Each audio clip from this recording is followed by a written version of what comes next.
Hello children, I welcome you all to the video session of Standard 6 History, Term 2, Unit 1. Vedic culture in North India and Megalithic culture in South India.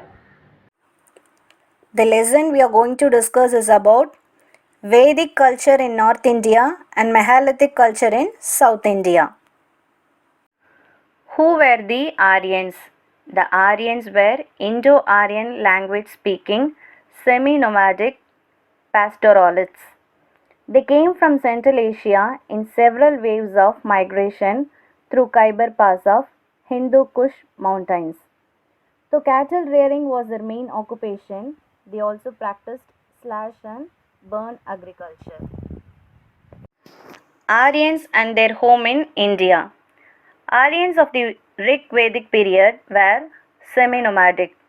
Homeland was the Punjab. Around 1000 BC, Aryans in India moved eastward and settled in Indo-Gangetic plain. Use of iron axes and plough became widespread. Sources of Vedic literature. Vedic literature can be classified into two broad categories: Shrutis, Smritis.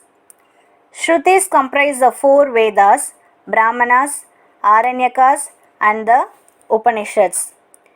They are considered sacred, eternal, and an unquestionable truth. Smritis, a body of texts containing teachings on religion such as Itihasas, Puranas, Tantras, and Agamas. Smritis are not eternal, they are constantly revised. Smriti means definite and written literature. Next one is archaeological sources. Material remains such as iron implements and pottery from the archaeological sites in Punjab, Uttar Pradesh and Rajasthan along the Indus and the Ganges. Classification of Vedic age. Two phases of Vedic age are early Vedic period, that is 1500 to 1000 BC, later Vedic period 1000 to 600 BC. Next one is Vedic culture, polity and society. The Rig Vedic polity was kinship based. Kula was the basic unit of the polity. It was under a head called Kulapati. Several families joined together to form a grama, that is village. Grama was headed by Gramani. A group of villages was called Vis and was headed by Vishyapati. Rajan was head of the Jana, that is tribe. There were several tribal kingdoms during Rig Vedic period. Next one is king. The main responsibility of the Rajan was to protect his tribe. His powers were limited by the tribal assemblies, namely Vidata, Sabha, Samiti and Gana. Of these, Vidata was the oldest. The king appointed a Purohit, that is chief priest, to assist him. In economic, political and military matters, the king was assisted by the Senani, that is army chief. Gramani was the leader of the village. Many Janas or tribes were amalgamated to form Janapadas or Rashtras in later Vedic period. The importance of Samiti and Sabha diminished and the Vidata completely disappeared. New states emerged. Bali was a voluntary contribution of the people to the king. In the later Vedic period, Bali was treated as tax and collected regularly.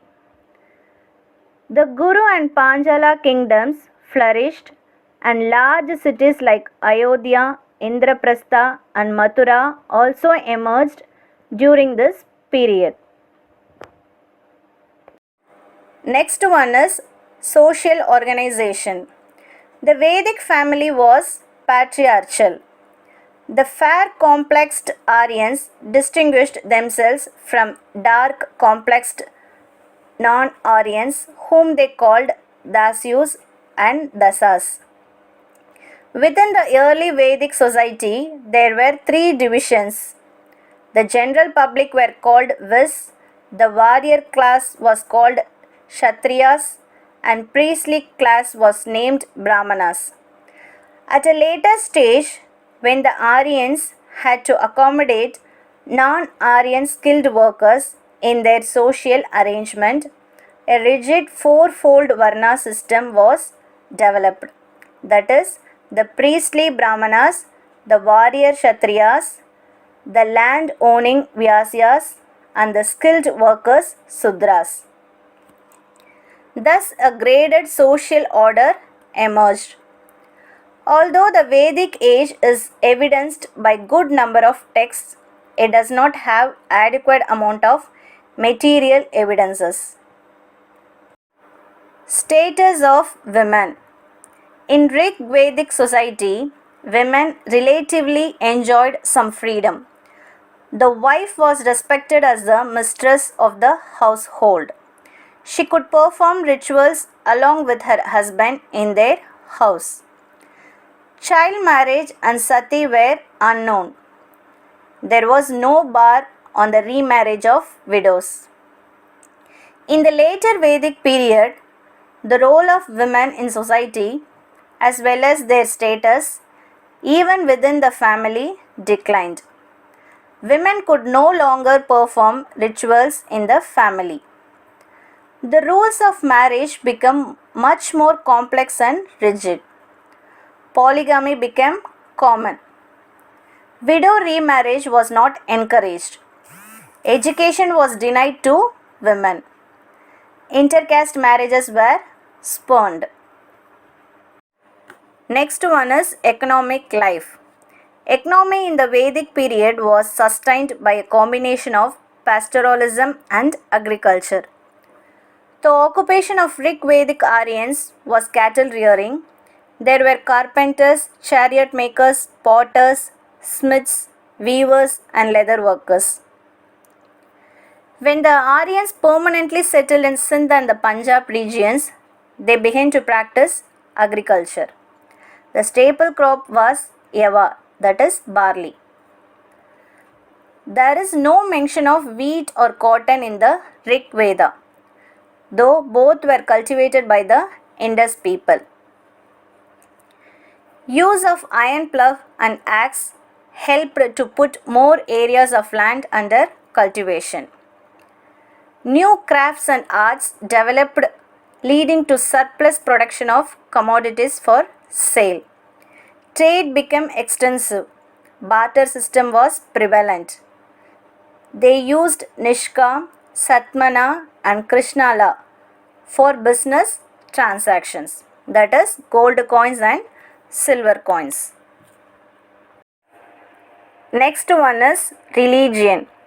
Rig Vedic Aryans worshipped mostly the earthly and celestial gods like Prithvi, that is earth, Agni, that is fire, Vayu, wind, Varuna, rain, and Indra, thunder. Their religion was yajna centered. The mode of prayer was recitation of Vedic hymns. People prayed for the welfare of praja, that is children, pasu, cattle, and for dana, that is wealth. Cow was considered as sacred animal. There were no temples. Idol worship had not yet come into existence. Later on, priesthood became a profession and a hereditary one. New gods were perhaps adopted from non-Aryans. Indra and Agni lost their importance. Prajapati, that is creator, Vishnu, the protector, and the Rudra, the destroyer, become prominent. Sacrifices and rituals become more elaborate. Next one is Gurukula system of education. The Gurukula system is an ancient learning method. The word Gurukula is a combination of the Sanskrit word Guru and Kula, that is teacher or master. Kula means family or home. The Sishyas resided with their Guru and served them and simultaneously learnt and gained knowledge. The students received education through oral tradition, meaning rote learning, and were required to memorize everything. The subjects of the study included the four Vedas, Itihasas, Puranas, grammar, logic, ethics, astrology, maths, and military science. The students were also trained to lead a disciplined life. Only Dvijas could be Shishyas. No woman could have formal education. Age-based ashramas. Towards the end of the later Vedic period, the concept of four stages in life, the four ashramas developed. Brahmacharya, student life; Grihastha, married life; Vanaprastha, going to the forest to meditate; Sannyasa, leading a life of an ascetic so as to attain Swarga. Contemporary culture in South India and Tamil Nadu. The early Vedic culture in northern India coincided with Chalcolithic cultures that prevailed in other parts of the subcontinent. Since people used copper and stone, it was called Chalcolithic period. Though Chalcolithic culture of India was contemporary to the mature phase of Harappan culture, they continued to exist even after the decline of the later. The later Vedic culture in North India and the Iron Age in South India belong to the same period. Towards the end of Iron Age, people stepped into what is known as Megalithic culture. Megalithic period in ancient Tamilagam synchronized with the pre-Sangam period. The black and red ware pottery became the characteristic of the Megalithic period. Let us see some of the Megalithic Iron Age archaeological sites in Tamil Nadu. First one is Adichanallur in Thoothukudi district. The people were skillful in making pottery and in working stone and wood.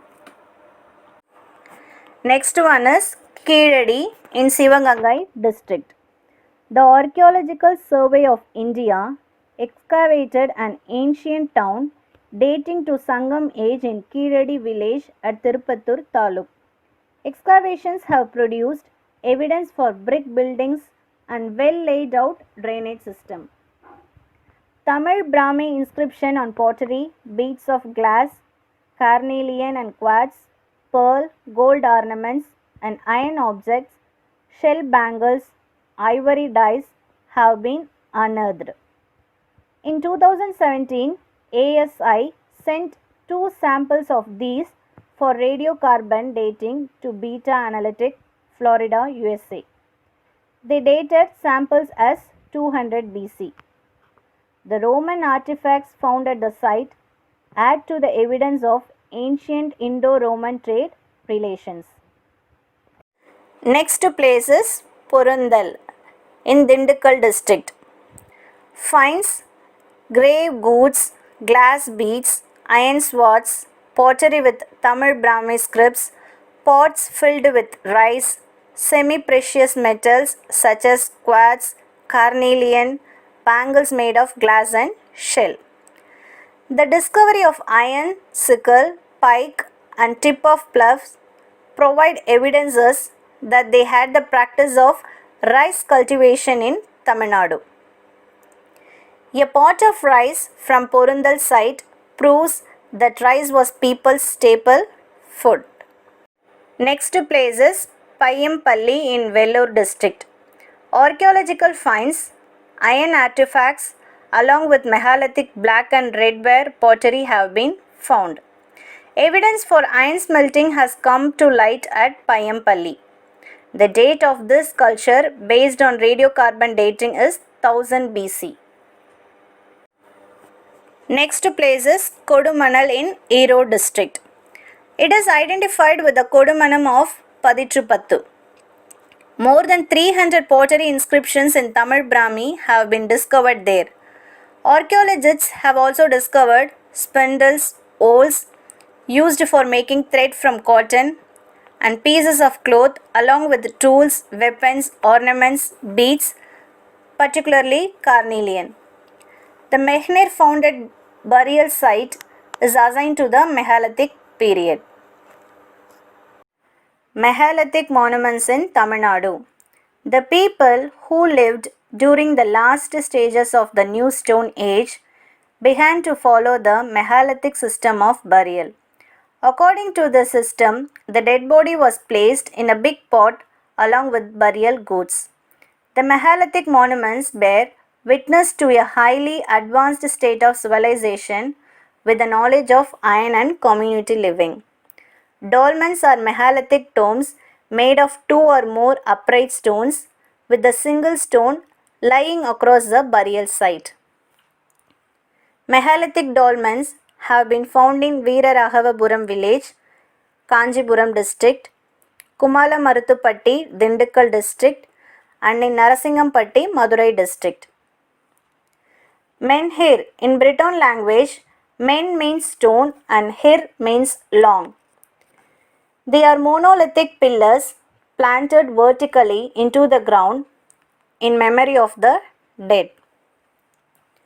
Menhir at Singaripalayam in Tirupur district and Vembur in Theni district points to the existence of an ancient settlement along the banks of river Uppar. Menhirs are found at Narasingampatti, Madurai district, Kumarikalpalayam and Kodumanal in Erode district. Next one is hero stones. A hero stone is a memorial stone raised in remembrance of the honorable death of a hero in a battle or those who lost their lives while defending their village from animals or enemies. Hero stones are found at Mannur village, Deer, Palani, Dindikkal district, Vellalan Kottai, Thoothukudi district, and Puliman Kombai, Dindikkal district.